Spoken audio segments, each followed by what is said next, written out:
happy to be joined by my buddy Aaron Torres. You can hear him all the time on Fox Sports Radio, Aaron Torres podcast that he's got rolling every single week. It's fantastic if you want to get back up on the college basketball knowledge as well. Since football season is done, he's flowing that out there. Aaron, what's up, bud? How are you?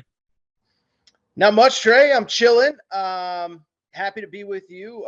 We've done a million of these on your old radio show, on my podcast. So I'm happy to be on your home turf. And there's, I'll just say this really quick is I remember back in the day, it used to be when the football season ended until spring practice, there was really nothing to talk about. And even then there really wasn't.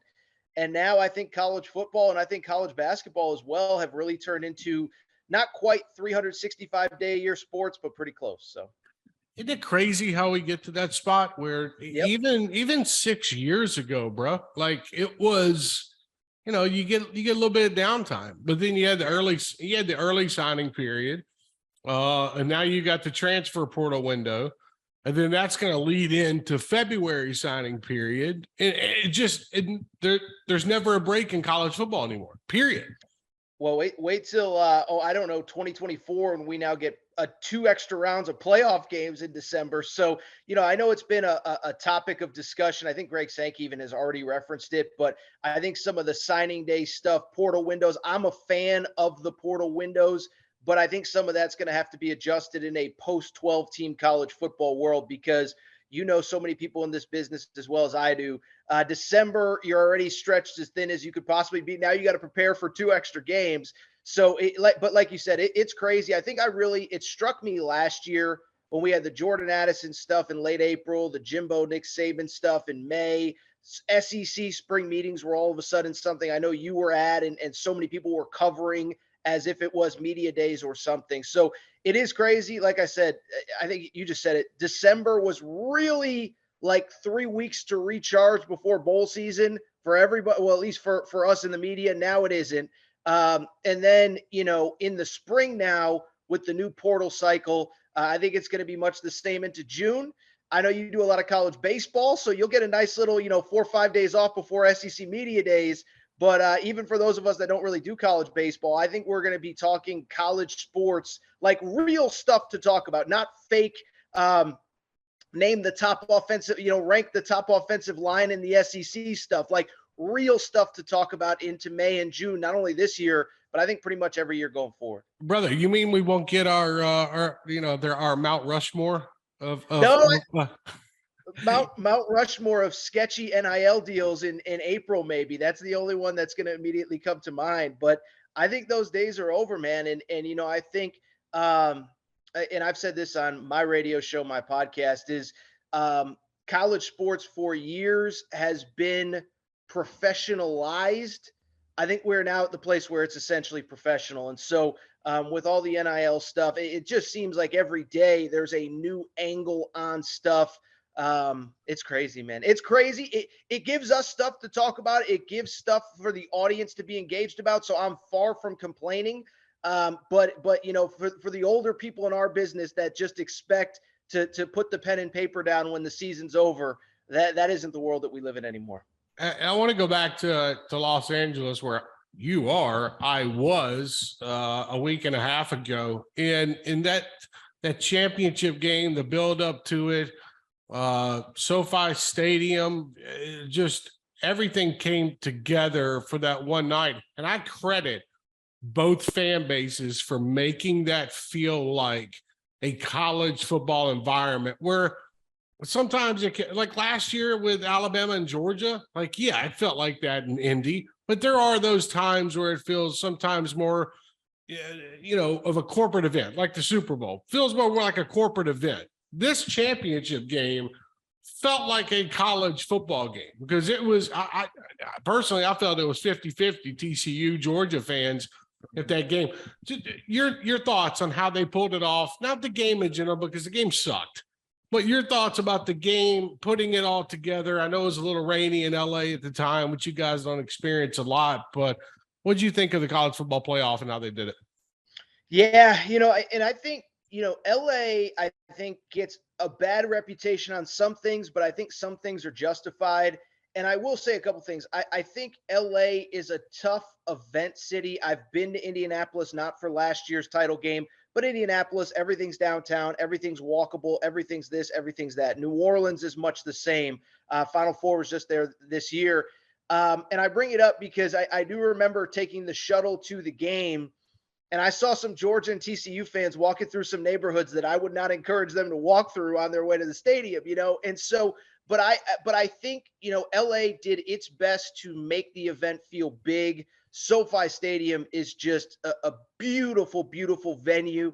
And I think too, as you said, I think it's a credit to the fans. I don't know where they stayed. I haven't talked to Georgia or TCU fans to get how the experience was. Like I said, I would love for LA to be a little bit more centralized, like a New Orleans, where everything is walkable, where you don't need to get in an Uber, you don't need to get in a cab. You don't need to go through maybe a neighborhood that you shouldn't be going through late at night.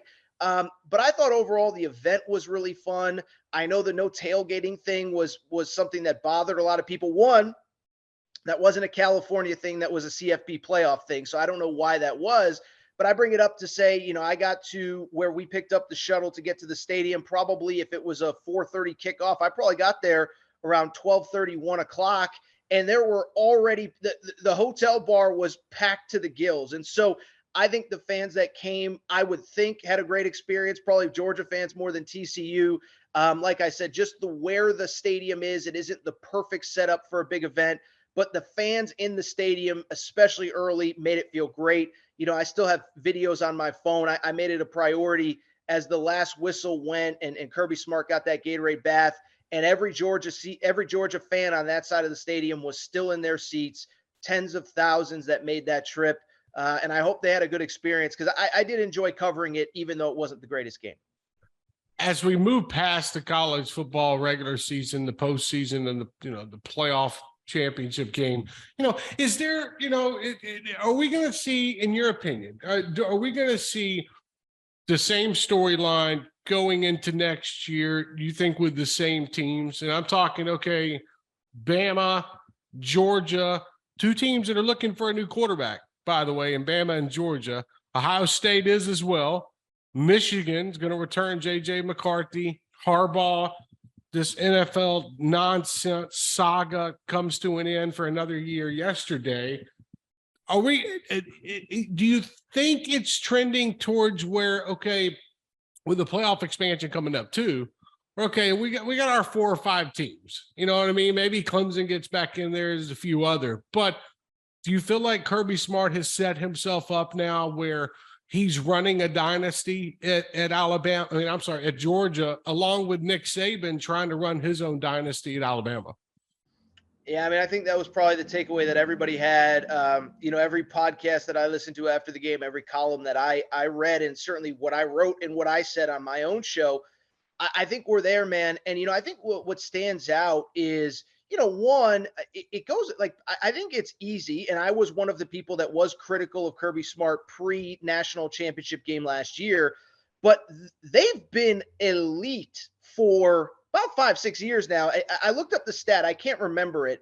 I think it was since that title game run in 2018, outside of the COVID year, I think they've won at least 11 games every year. Now, they couldn't get over the hump, and part of it was they ran into really good teams. They ran into a historically great LSU team in 2019. 2018, they obviously had Bama on the ropes in the SEC title game.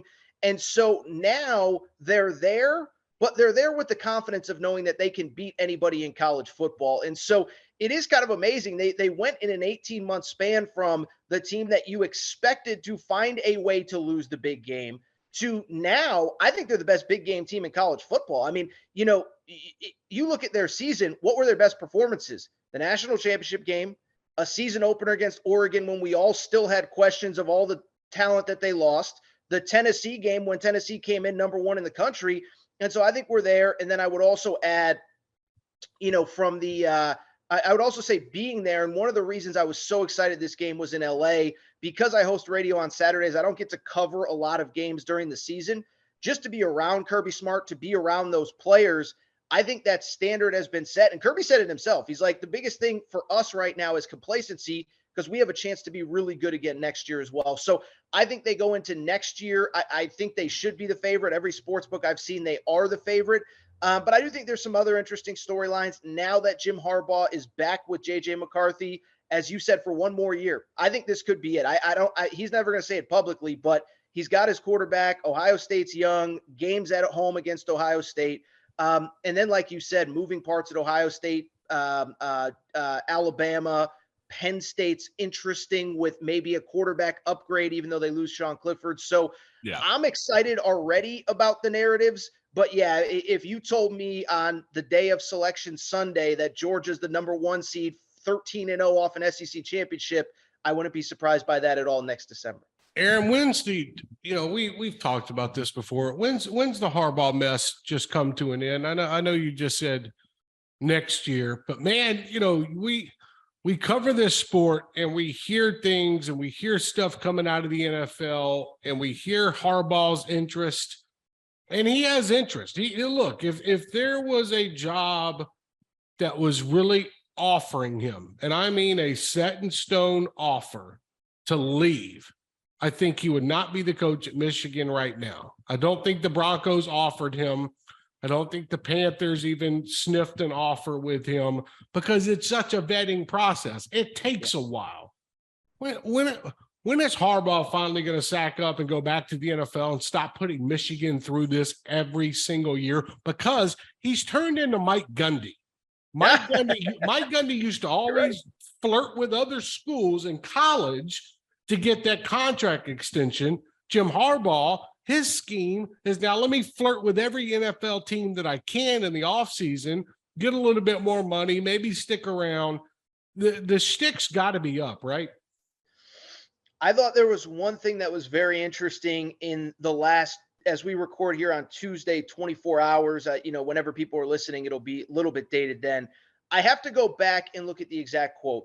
But the day after last year's signing day, when he goes to Minnesota to interview with the Vikings, my understanding, maybe it's public knowledge, maybe it isn't, is I think he walked in thinking he was getting an offer and had to kind of walk out with his tail between his legs. And so I bring it up because that day, again, I have to go back and look at the exact quote, but he said something to the effect of, this was a fun experience, but this has shown me that I want to be at Michigan for the rest of my career.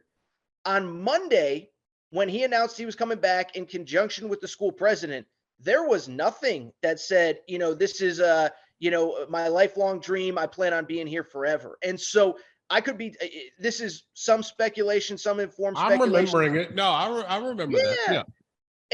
And so it's some informed speculation, some speculation, but I think the one thing we learned in this process this year in 2023, I don't think that relationship with the AD Ward Manuel is good. I thought the other interesting thing, I think I saw your colleague Chad Withrow actually bring this up from OutKick. When the school president says, I have communicated to Ward Manuel that I have been in touch with Jim Harbaugh, that to me strikes me as not a very healthy working relationship. And so why I bring it up is because I think Harbaugh's smart enough to know everything kind of aligns for next year. And I think the other thing too, and this is what I kept saying, and this I don't know, but this is my personal perspective. The jobs that he was going to potentially get this year, frankly, are mediocre. Broncos are a mess. Russell Wilson maybe gets it figured out, but he's 35 years old. There's no guarantee. Panthers are a mess. Texans are a mess, whatever. So why I bring it up is if you're Jim Harbaugh and you want to get back to the NFL that bad, guess what? There's going to be a mediocre job for you next year too. So if come back with JJ McCarthy. I know we are critical of him and fairly so for his performance in the Fiesta Bowl, but I say this is the best quarterback that you've had. Give it one more run. You get Ohio State at home, young team. Ryan Day is kind of from a PR standpoint a little bit on the ropes. And if you get back and if it doesn't work with JJ McCarthy, then I do think he reconsiders. I really do. And I think maybe next year is the year that he leaves. Again, that's some speculation, some informed speculation. But again, if you read between the lines, the school president releases the statement. The school president basically verbally said in a statement, I am the conduit between the coach and the AD. This doesn't feel like a 15, 20-year relationship where they're going to go out on top together, Ward Manuel and Jim Harbaugh. So if I'm a Michigan fan, I enjoy it. I take it year by year. I understand not only a Michigan fan's frustration, but guys in our business who have to cover it, guys and girls, Michigan, whatever. But I think you have him for 2023. It's shaping up to be his best team. Just enjoy that. And then you figure out 2024 from that point on. And they got Blake Corum coming back, a couple starting offensive linemen. Like, it's going to be a good football team. I think we agree with it. I just think, and I feel, I'm just tired of the back and forth. It's like go already, bro. Like, how do we know that other good jobs are going to open up next year? And he could just be tired. He could just be taking a crap job. It's pick and choose with the NFL. I do think he wants back. And again, this is pretty common knowledge at this point. I think he wants back in the NFL. I think the fact that he was on the goal line of literally winning a Super Bowl and coming up short against his brother still gnaws at him. Yeah. And I think it's going to happen. I think it's going to happen. And so it's definitely a frustrating thing. I mean, the last 2 years, your most successful seasons as a head coach at your alma mater, it's supposed to be this moment where everybody is just happy, right? Like back-to-back Big Ten championships, back-to-back wins over Ohio State. And he himself kind of brings the mood down. And so I guess I'm at least grateful it didn't drag into February this year. But until I see pen to paper, I mean, maybe the pen has already been signed. I don't know that I totally buy it because, as you said, Trey, it's a vetting process. Like I said, he didn't interview with Minnesota until the middle of February last year. So I think I'm sold that it's even done for this cycle, but I'm not even totally sold. And I'm with you. I don't think I don't think because he signed this one that he's done flirting with the NFL. I want to go to, before we hit on college basketball, I want to stay with college football. I want to hit on NIL real quick in the transfer portal.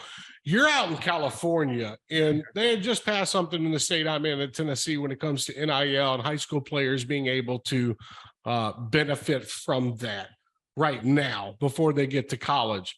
There's a kid, Jayden Rashada, quarterback, who is a little bit of an interesting equation going on with Florida right now. Really quick, can I ask you a question? Yeah. Ask you know the recruiting scene better than me.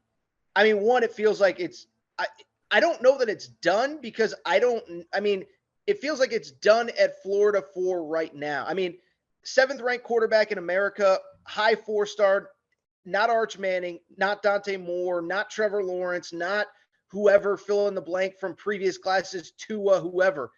Is it all like, I don't know. It's crazy. Go ahead. Well, I mean, you've got a situation where they were already going back and forth over the NIL agreement. Okay. That's why if you go back and if folks remember Billy Napier's signing day press conference, and a lot of people won't, but go back and he was an hour late. The reason he was an hour late is because he was waiting for the paperwork to come in on Jayden. Now, they had agreed, and I'm not saying Billy Napier, I'm saying the Gator Collective, the Gator Guard, these groups had agreed to a contract with Jayden, NIL agreement. Now, the number figures are everywhere. It's from $6 million all the way up to $13 million. But the one thing that is steady in talking with folks is that one of the guys that was supposed to put up the money, and he was like, okay, I'm in. I want to get involved in this NIL thing. I'm going to contribute some money, blah, blah, blah. When it came time for Jayden to receive, I call it a signing bonus, I guess. In the state of California, you can receive. He didn't show up. There was no money. There's no money there. So it's not like it's Billy Napier's fault. I know. It's not. So we're getting to a point where NIL now, and I just looked at the Jayden case because he was in the state of California, just like Nico is in the state of California and is benefiting already from NIL. So there's a couple states to do it. But I say that to say this to you and ask you this. How far are we getting out of control with this thing when it comes to, because I'm all for players getting paid, and I get that. But when you've got a situation like we got going on in Gainesville right now, where there's a holdup on both ends, it amplifies the problem. And you wonder how these kids are making this much money coming out of high school and they haven't thrown a collegiate pass yet. Your overall take on NIL and where we are right now with the transfer portal too? Well, two super obvious things that have been discussed before. One, it was always comical when NIL was implemented that the only rule was that it can't be pay for play, all that good stuff. Two, what I would also say is that, and there's no perfect answer, but when the schools can't be involved, you just brought up the most important point. It's not a Billy Napier fault, but Billy Napier has to deal with all the fallout of it. Right. And so, when schools can't be involved, and so, I don't know if we need to be in a world where schools are personally paying players, because then that becomes an employee thing. And what do you do from there? And then it's different than being a scholarship student athlete. But the fact that, again, you have these third parties that are making all sorts of promises. I'll give Jayden Rashada credit for this. It appears as though he has a real lawyer working with him. And my understanding is they plan on holding Florida to every penny that they agreed to, or he's not coming. And I think that was the unfortunate lesson. And I've talked to NIL people, lawyers, this and that. I think there's far too many kids that either verbally were told something that didn't come to fruition, or they just frankly signed really bad deals because they're dealing with adults who do this for a living. And so, it's the unfortunate reality. I think I said this to lead the segment, the professionalization of college sports. I think we're here, and I'm with you. The funny thing is, I always say this, is there still a segment that thinks people are anti-NIL? I have yet to hear anyone that is still anti-NIL, no payment, no nothing, scholarship is enough. What I do think a lot of people are against is straight up pay for play. And I think what they're against is having a system where it's still largely underground, right? It's still, I say this on my show all the time. Patrick Mahomes signs a contract extension. We know the exact dollar amount, the exact figure, the exact this, the exact that. And so, I've heard of stories, and I know you have too, and it's probably pretty common knowledge when a fan thinks about it, but a player or his representative or whomever goes to a school and says, well, they're offering this much, and you have no way to really know. And I've heard of schools actually comparing notes, like, we're both recruiting this kid, portal kid, whatever, and we want them, but the number we're being told is nowhere close to what we can pay, and the number that we're being told actually isn't anywhere close to what anybody else is offering. And so, we're all for kids getting a bigger piece of this multi-billion-dollar pie, but it just feels like there has to be a better way than this guy agrees to this, that guy agrees to that. Trey promised this much money, Aaron promised that much money. Now it's time to collect. Aaron doesn't have it, blah, blah, blah, blah, blah, this and that. And then, like I said, it's unfortunate, but the coach is the face of it. The AD is the face of it. And I know I said this on my show as far as Jayden Rashada is concerned. I don't know what is the actual 100% truth.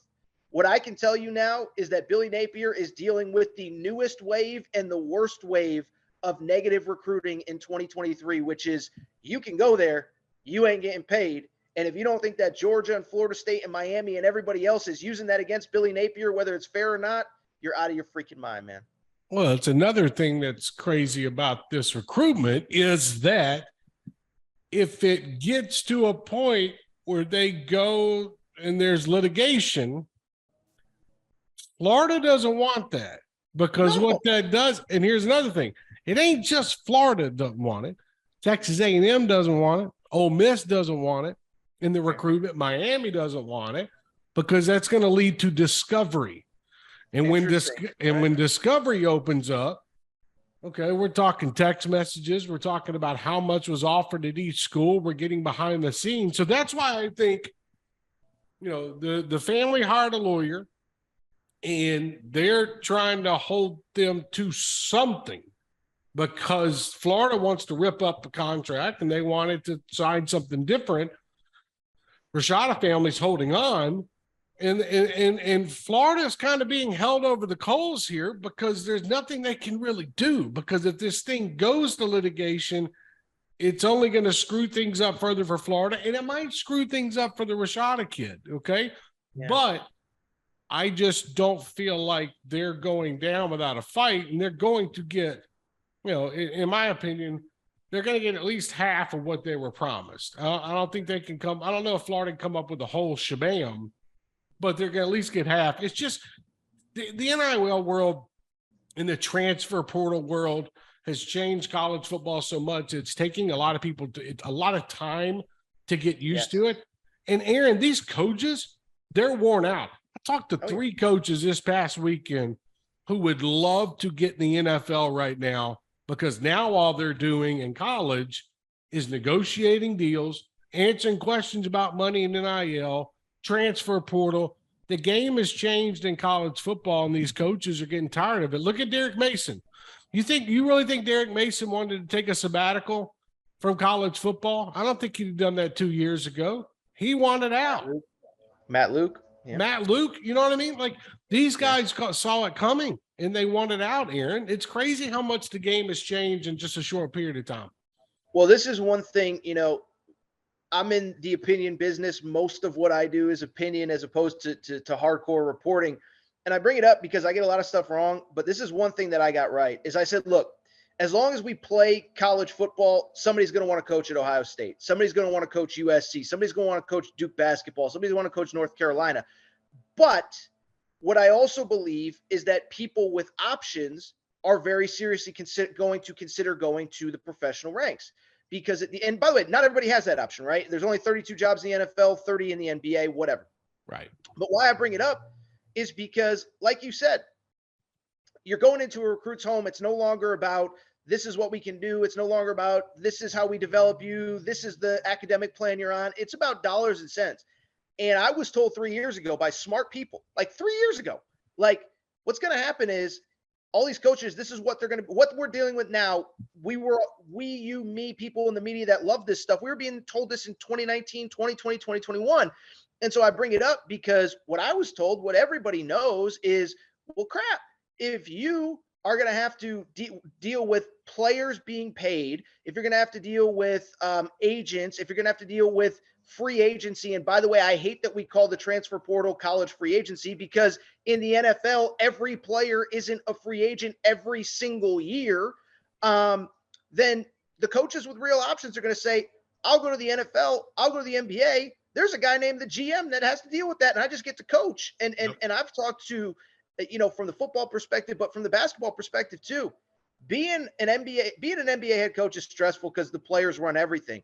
But there are a lot of people, even on the basketball side, that's like, being an NBA assistant is a great deal. You come in, you work a few guys out, you have a light practice, you go home, you chill out until it's game time. Now there's more to it, but what there isn't is flying all over the country, dealing with agents, dealing with kids, dealing with parents. I just talked to a college basketball. You know how much time assistant coaches, and I know it's a rhetorical question, are just on the phone with parents trying to explain to them why their son isn't playing or isn't this or isn't that, like, just to keep them out of the portal, just to keep them on track. It's like, I say this all the time. I know nobody feels bad for the head football coach that's making $8 million a year, or the coordinator that's making, 1.5 or 900K or 800K. There's a lot of people that work really hard that don't see a sniff anything close to that money. And I just think it's a thankless, never-ending 24-hour job. As a matter of fact, I'll tell you a quick side story. My one regret from being at the national championship game, it got towards the end of Kirby Smart's press conference, and I wanted to ask him a question. I didn't get it in. Is just how he manages this huge organization, because he's doing it better than anybody else right now. I don't know how you can do it at this level as well as he handles all elements of game planning, recruiting, portal, player retention, which is a huge part now of a coach's job, is making sure the 85 guys that you have in the locker room are happy. I don't know how anybody does it. Kirby's obviously doing it at an insane level. I regret not having the time to ask him that question because I was so curious to see if he would have had anything interesting to say. And we can't forget the GAs, the student assistants, the quality control guys that are making nothing. I'm talking, they're not making anything, and they're putting in the grunt work, every day for these assistant coaches. So, I mean, it just, college football is changing and the workload's getting heavier. It's not getting any lighter. Before we get out of here, man, switch college basketball for a minute. There's going to be games this week that we can't get into. We can't look into the future. We don't have Biff's, record book so I want to get in to what you've seen. It's just over the last 3 weeks of college basketball. The SEC has been kind of interesting to me with Tennessee and Arkansas and Bama and Kentucky. Alabama looks like a dominant basketball team. We're not going to get into the other stuff that's going on in Alabama, but Alabama looks like a really dominant basketball team to me. Kentucky looks like a team that can figure it out one night, and then all of a sudden, if a team plays bad or doesn't play up to standards, that can take advantage, but they seem to be still having some trouble. Tennessee feels like a really good basketball team to me but offensively, if they have that off night behind the arc, they might be screwed. Arkansas, Auburn. What's your thoughts so far as we're halfway through January and conference plays riled up and we're going? Give me your thoughts, man. Well, I'll say on the national scene, and then we'll get back to the SEC. I think this weekend proved how wide open it is. You have, I think you tied a record for most ranked teams that lost in a day on Saturday, 11. And then 2 other ranked teams lost on Sunday. My UConn Huskies, I'm a UConn alum, and then also Marquette. Now, some of those teams were ranked on ranked games. Not everything was a quote-unquote upset. But what I think it speaks to is this year specifically, I think there's a ton of parity. I'm generally somebody that says, like, every year people try to argue that there's no great. Usually about 3-4 teams emerge, and historically, if you're not a number 1 seed or you don't have the best player in the tournament, you're not winning the tournament. This year, though, I do think it could be different because, Arizona has looked like one of the best teams in the country at some points. They've lost 2 of their last 3. UConn was at one point the best team, I think, in college basketball, bar none, and has lost 4 of their last 5, 3 straight on the road. Arkansas, Tennessee, you go on and on and on. And so I will say this from the SEC perspective, I do think Alabama is the best team in the country. They're the best team that I've seen. I love them. All I'll just say really quick on that is, one, I do think, you referenced in passing that there's a very serious situation going on with now one of their former players. I am curious to see if that impacts them in any way. But 2, on a positive note, and I've said this on all my platforms, is I think everybody, we in the media fall in love with narratives. And I think the narrative around Alabama is Nate Oates is this young, creative innovator on the offensive end of the basketball court. You look at their defensive numbers, Trey. They were last time I checked. We could be off by I was sitting there looking at them. Yeah. Oh yeah. We could be off by a percentage point or 2. Last time I checked, top 15 in field goal percentage defense, top 15 in rebounding, top 15 in block shots. And so when you can score at an elite level, but you also defend at an elite level while out-rebounding your opponent and having elite rim protection, that sounds like a team that's really tough to beat. And so where I give Nate Oates credit, 3 of their top 4 scorers are freshmen. Their top 5 scorers, although one technically is out right now with injury, were not part of this team, did not play for Alabama last year. So this is a bunch of new guys, a bunch of freshmen that Nate Oates has brought in, and it is clicking right now. Now, again, they play Vanderbilt this week on the road. Vandy's a tough place to play. They play at Missouri. That's going to be a crazy house on Saturday at Missouri. I think it's at night too, so it'll be a tough place to walk into. They're the best team that I think playing right now. But I think in general, this sport is very wide open this year, and I'm generally one that always believe that to be the case. You think that real quick? You think Tennessee is a school that they're still trying to tinker with the guard lineup, Aaron, with Vescovi, with Zakai? Sometimes I see Tyreek Key bringing it up when he's usually not bringing it up, or is this something where they're trying to get Triple J back into the lineup, kind of figure out where he lands, and then go from there? I think the latter is part of it, but I do think what you said earlier, it's been a concern of mine, is, offensive creation. Do they just have that guy that can just go make a play? And I think it's easy to forget, but last year, because they returned so much of this year's core, Kennedy Chandler just took over games late in the year last year. Now, he was early on, him and Rick Barnes butted heads on the defensive side of the floor. But he was a guy that when you needed a bucket, he could at least get you to the foul line and have you the opportunity to get you a point or two. I worry about that with this team, is that who can create. And by the way, they're not alone, right? This has been largely Kentucky's problem to this point. Arkansas, without Nick Smith Jr., their star freshman, I think, is dealing with some of that. So it's not Tennessee's alone on this thing. But I think when I look at Tennessee, all of the defense is great. And I know Tennessee has the history with the NCAA tournament, Rick Barnes, all that stuff. But the one thing a college basketball coach told me many years ago, it's always stuck with me. You get to the tournament to win a championship, you got to play 6 teams from 6 different parts of the country that play 6 different ways. And right now, I think Tennessee can only win one way, and it's a game that's in the 60s. When they maybe score in the high 60s and keep you in the low 60s, they score in the low 60s and keep you in the 50s. And so that is a concern for me with Tennessee. Maybe stuff gets figured out, like you said, as Triple J comes back, as Julian Phillips gets more comfortable in his freshman year. But that is definitely, to me, the big concern with Tennessee.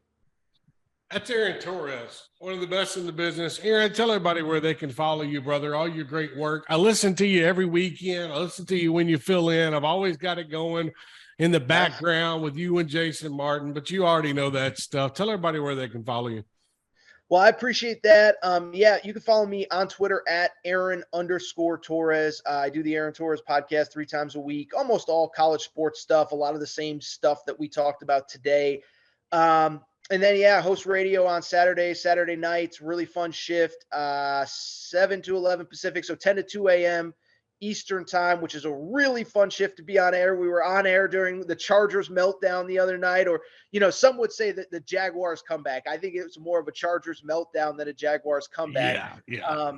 But we were on air during that time. We're obviously on during the college football season. So many crazy things have happened in our time slot. We were joking about it the other day, but like the Lane Kiffin golf ball game happened in our time slot.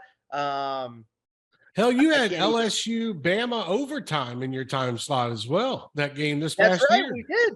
We sure did that. That was, and I don't remember all the details from that game, but that was one where I don't know. It's just, it's a really fun time to be on. Cause you have time to react to the early games. Later on, we can, of course, start talking about the NFL Sunday, but you're just on in the belly of the beast. I mean, I could think of a million things. I mean, back when I used to host with a different host, Arnie Spanier, we were on during a crazy Clemson, Ohio. I'll tell you, we were on during the Ohio State-Georgia game. Now, unfortunately, I was supposed to be traveling that night, so I called out, wasn't able to do the show. Then my travel got canceled because of Southwest had a meltdown. Yep. Jason Martin and Arnie Spanier got to react in real time to that classic game. So it's a really fun shift, man. I love doing it. Fill in regularly on Sundays and during the week. But the Aaron Torres pod 3 times a week, download, podcast, YouTube, etc. And then Fox Sports Radio every weekend. It's fun getting to do what we do, man. It really is. It's a blessing. I never take it for granted. It's never lost on me. We get to do this for a living. We're just blessed. I think that's the best way to put it. So, Aaron Torres, thanks so much for joining. This has been the Trey Wallace Podcast. I'm Trey Wallace. Catch us next week. Download, subscribe, Apple, Spotify, wherever you see it, YouTube. Download it, subscribe it. Check out this great interview with Aaron Torres. We'll see you next time.